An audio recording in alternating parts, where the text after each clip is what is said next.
Party ان کے ساتھ اتحاد کرے، یہ لوگ شامل ہیں اس میں؟ یہ تو آپ ان سے پوچھیں کہ شامل ہے یا نہیں ہے، لیکن میرے خیال سے باپ پارٹی کا جو بنیاد ہے وہ بھی کنٹروورشل رہا ہے۔ ساری چیزیں پاکستان میں اور خاص کر بلوچستان میں کوئی ڈکی چھپی چیزیں نہیں ہیں۔ وہ لوگ جو غنڈہ گرد تھے، وہ لوگ جو بلوچ نسل کشی میں ملوث تھے، ان کو وزارتیں دی گئیں اور ان کو صرف اور صرف وزارت میں اس لیے لایا گیا کہ جو عوام کو اور دبایا جائے اور جو قتل و غارت ہے اس کو اور زیادہ مزید توانا کیا جائے۔ اچھا، آپ کے اوپر یہ الزام یہ بھی لگاتے ہیں، آپ کو پتہ ہے بہت سارے کہ جی ہندوستان سے آپ کو مدد ملتی ہے، کوئی فنڈنگ ملتی ہے آپ کی وہاں، وہ آپ لوگوں کو بھیجتے ہیں کہ یہاں پہ آ کے انارکی پھیلائیں اور وہاں بلوچستان میں امن نہ ہو، گوادر میں چین نہ آئے، تو کیا یہ اس پہ آپ کیا کہیں گے اس الزام پہ؟ ہاں، میں ان سے پوچھتی ہوں کہ اگر ہم انڈیا کے ایجنڈے پر چلتے تو آپ سے انصاف نہیں مانگتے، ہم پرامن طور پر آپ کے سڑکوں میں نہیں آتے، آپ کے پارلیمنٹس میں ہمارے لاپتہ افراد کے کیسز نہیں ہوتے، آپ کے سینٹ سے ہم انصاف نہیں مانگتے، اور آپ کی وزراء سے جب 2022 میں دھرنا چلا تھا تو آپ کے وزراء نے آ کر ہمیں ایشورٹی دی، اس کے بعد ہم نے اپنے دھرنے کو ختم کیا۔ آپ کب تک اپنی نااہلی کی ذمہ داری جو ہے نا بھارت کو دیں گے؟ یہاں پر تو کچھ بھی ہو جاتا ہے، ماشاء اللہ سے گیس بھی سلنڈر بھی پھٹ جاتا ہے، پاکستان میں تو بولتے ہیں یہ بھارت کی سازش ہے نا، تو آپ ہر چیز کو سازش کا نام نہیں دے سکتے۔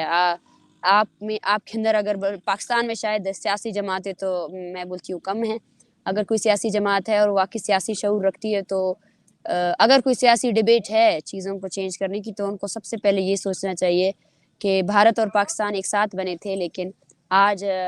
آپ دیکھ رہے ہیں کہ آج پاکستان جو ہے نا اس لمحے سے بالکل ابھر ہی نہیں رہا ہے۔ آج پاکستان میں جتنے حالات ہیں، جتنی چیزیں ہو رہی ہیں، اس کا الزام بھارت میں لگانے سے میرے خیال سے مسئلہ حل نہیں ہوگا، اور خاص کر بلوچ جو تحریک ہے وہ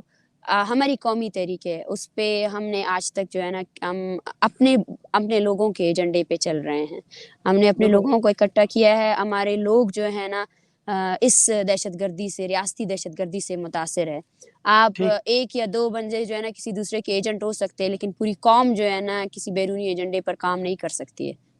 ٹھیک۔ اچھا، ابھی آپ یہ بتائیں، ابھی آپ کے ساتھ تو اسٹریٹ پاور جو بلوچستان کی عوام ہے وہ نظر آ رہی ہے، آپ کے ساتھ کھڑے ہوئے ہیں، جس طرح آپ کے پروٹیسٹ اتنے بڑے پیمانے پر جس طرح وہ بلوچستان سے کوسہ شریف تک نظر آیا، اب ایسی صورتحال میں کیا آپ کو نہیں لگتا کہ آپ کو پارلیمنٹ کی طرف آنا چاہیے، انتخابات کی طرف آنا چاہیے، الیکشن لڑنا چاہیے، تاکہ آپ جیسے لوگ جو ہے وہ پارلیمنٹ میں آ کے باقاعدہ طور پر آواز بنے، اس دھارے میں شامل ہو جائے؟ کہ ابھی حال ہی میں ہم نے دیکھا وہ جان چکدئی صاحب نے وہ کچھ لوگ اکٹھے کیے ہوئے تھے، 70 کمانڈر وہ جو قومی دھارے میں لائے، تو آپ اس طرح الیکشن لڑ کے آپ ہی آ سکتے؟ ہاں، ہم ماشاء اللہ سے ہمارا الیکشن جو ہے نا ہماری عوام ہے،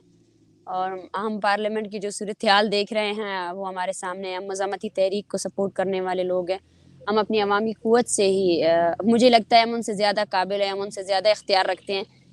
ایٹ لیسٹ ہمارے اندر اتنی جرأت تو ہے کہ ہم بول تو سکتے ہیں کہ مسئلہ کہاں سے شروع ہوا۔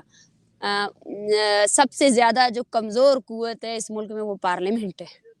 وہ عوام سے زیادہ کمزور ہے، کوئی اظہار رائے اس میں نہیں ہے، وہ باتوں پر بول نہیں سکتی ہے، وہ مسائل پر بول نہیں سکتے، تو میرے خیال سے جو عوامی تحریکیں ہیں پاکستان میں، جو پارلیمنٹ سے باہر ہیں، جو مسائل کو حل کر سکتے ہیں، مسائل پر بات کر سکتے ہیں، وہ زیادہ منظم ہیں، اور پارلیمنٹ کی وہ صورتحال نہیں ہے۔ پارلیمنٹ کا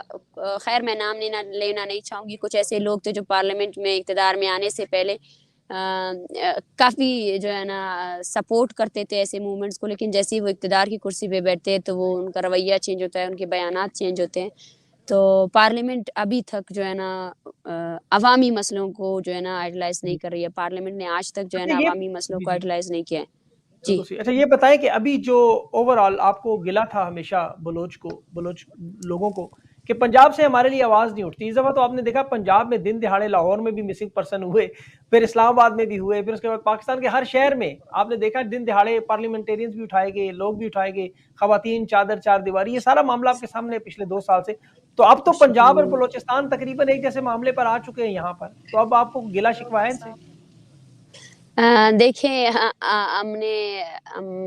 مجھے خوشی ہے حقیقتاً، آج میں یہ بات کہتی آ رہی ہوں کہ یہاں سے ہمیں جو سپورٹ ملا ہے، اور ہم نے ہمیشہ یہی کہا ہے کہ جو تفرق ہمارے درمیان پھیلایا گیا کہ بلوچ کے خون پر جو ہے نا خوش ہویا جائے اور بلوچ کے خون پر جو ہے نا مسکراہٹ ہو جائے، وہ ہمیں نہیں کرنا ہے،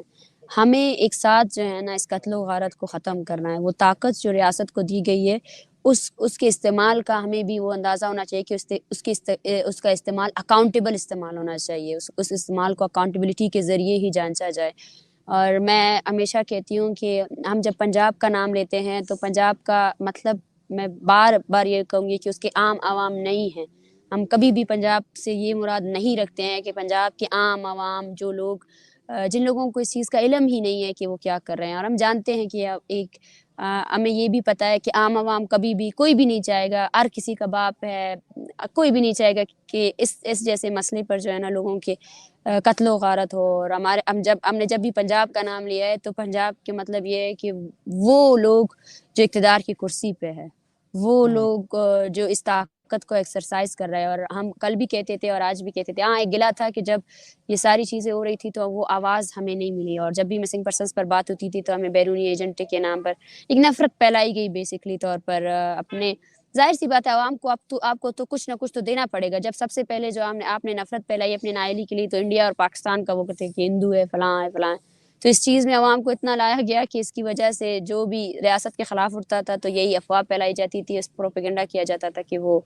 انڈیا کا ایجنٹ ہے، جس کی وجہ سے لوگ سوچے سمجھے بغیر اس کی مخالفت کرتے تھے۔ لیکن اس کے خیر میں لاسٹ میں اپنے کمنٹس دوں گی کیونکہ بہت لیٹ ہو گیا اور مجھے اندر کام ہے۔ جی میرا آخری سوال ہمیں آپ سے یہ بھی ہے کہ آپ آرمی جی چیف سے کوئی آپ کی اپیل ہے براہ راست؟ آپ بھی پاکستان کی بیٹی ہیں تو ان سے کوئی اپیل کرتی ہیں؟ بڑے تو پاکستان کے اب یہی لوگ ہیں، آپ کو پتہ ہے، چیف جسٹس ہیں، آرمی چیف ہے۔ دیکھیے ہمارے لیے تو بڑے جو ہے نا اس پاکستان کے ادارے ہیں، چاہے جو بھی ہوں، میں بار بار کہہ چکی ہوں، ہمارا مطالبہ ہر اس قوت سے ہے جو اختیار رکھتا ہے۔ اچھا آخر میں مجھے صرف اتنا بتا دیں کہ اب آپ پاکستان کے، آپ کو پتہ ہے، اعلیٰ ترین عہدے پر تو آرمی چیف ہیں، چیف جسٹس ہیں، تو ان لوگوں سے آپ کا مطالبہ کیا ہے؟ اب آپ ان سے کیا درخواست کر رہی ہیں؟ جی دیکھیں، ہمارا جو مطالبے ہیں ہمارے وہ بہت سیدھے سادے ہیں کہ ہمارے لوگوں کی بازیابی اور بلوچستان میں ہونے والے ظلم، زیادتی، قتل و غارت کے سلسلے کو روکنا ہے۔ اور ہم نے ہمیشہ اس پہ آواز اٹھایا ہے، ہمیشہ مسنگ پرسنس کے مسئلے کو حکومت کی طرف سے کہیں سے بھی سنجیدگی سے نہیں اٹھایا ہے، چاہے وہ حکمران ہو، چاہے وہ یہاں کی فوج ہو، یا چاہے یہاں کے جو انصاف کے جتنے بھی ادارے ہیں۔ ہم نے یہاں کی عدلیہ سے رجوع کیا ہے، یہاں کی عدلیہ شہید بالاچ بلوچ کو عدالت کے اندر جو ہے عدالت کے ہی حکم پر سی ٹی ڈی کے حوالے کیا جاتا ہے جسمانی ریمانڈ پر، اور اسی دوران بالاچ بلوچ کو شہید کیا جاتا ہے، اور یہی عدالت پھر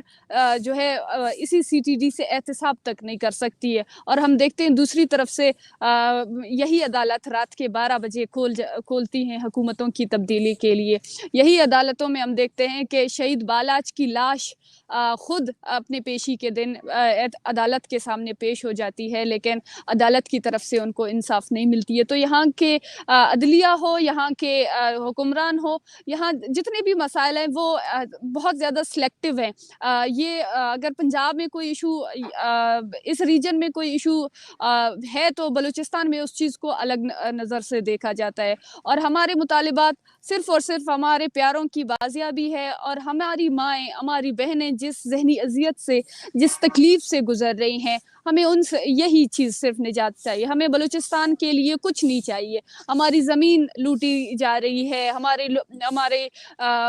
آج بھی ہماری جو زمین ہے وہ دنیا کے جو ہے پسماندہ ترین ملکوں میں شمار ہوتی ہے، لیکن ہمیں وہ مسئلہ نہیں ہے۔ ہم بلوچستان سے نکلنے والے وسائل اور وسائل بھی نہیں مانگ رہے ہیں، ہم کچھ بھی نہیں مانگ رہے ہیں۔ مجھے آج بھی ذاکر مجید کی والدہ اپنے بیٹے کو یاد کرتے ہوئے یہ کہہ رہی تھی کہ ہم تو پنجاب میں آتے ہیں، ہم یہاں پر ان کے بڑے بڑے روڈز دیکھتے ہیں، ہم یہاں پر ان کے بڑے بڑے بنگلے دیکھتے ہیں، ہمیں تو رشک نہیں آتی ہے، ہمیں حسد نہیں ہوتی ہے، پھر کیوں ان کو بلوچستان میں صرف ہمارے نوجوان بچے ہی نظر آتے ہیں، وہ ان کو بھی اٹھا کر غائب کر دیتے ہیں۔ تو یہ ایک بہت سوچنے والی بات ہے کہ یہ مائیں اس طرح کی چیزوں کو محسوس کرتی ہیں، وہ اس طرح کی چیزوں کو سوچتی ہیں، اور وہ ریاست جس کو ماں کہا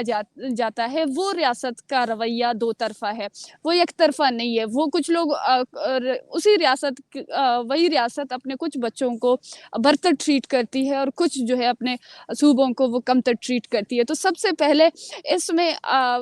مسنگ پرسنز، بالکل صحیح، آپ کی رابطہ ٹوٹ رہا ہے۔ آپ کا بہت بہت شکریہ، آپ نے اپنا قیمتی وقت دیا۔ اللہ تعالیٰ آپ کے مسائل حل کرے اور آپ ایسا کو جو اسی طرح سنگین ہے۔ جی